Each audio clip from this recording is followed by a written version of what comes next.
Welcome back to Biker Crap.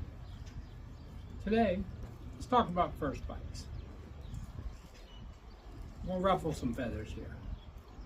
And before I get started, not everybody has the resources or the area to do what I'm talking about.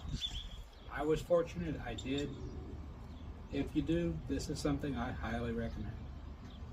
Start on a dirt bike, out in the dirt. And I don't mean a two-stroke 500cc or a 500cc killer motocross machine or anything like that. I mean a 125 or a 150 enduro type motorcycle. Let me tell you why. First of all, you're going to drop your first one. You're going to. It's almost like, it's just going to happen. You don't have experience, you don't have any of the necessary skills, you're going to make mistakes, you're going to lay the bike down.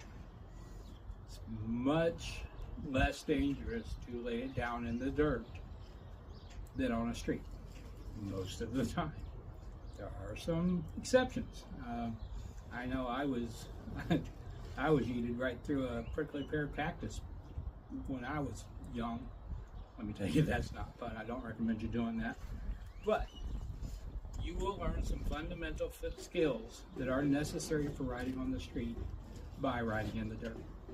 One of the biggest things you're going to learn is how to tell where your wheels are on the ground in relation to whatever object you're trying not to hit.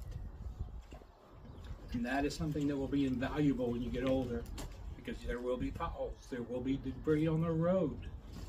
If you started, I've noticed that people who started in the dirt have a much better sense of where the tires are at on the road in relationship to obstacles.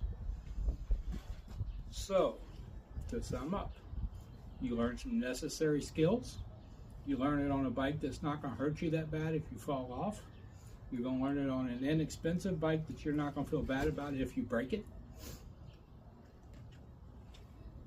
And you're going to be a better rider in the long term. Like I said, not everybody has access to dirt fields to ride in. Not everybody has the funds to buy a throwaway bike at the beginning. So obviously you have to tailor this piece of advice to your situation. I was lucky. I lived out in Las Vegas. We had a ton of BML type land where you could just go out in the desert and ride on. When we fell into sand and cactus. But I believe that made me a better rider, just from the skills learning, avoiding obstacles.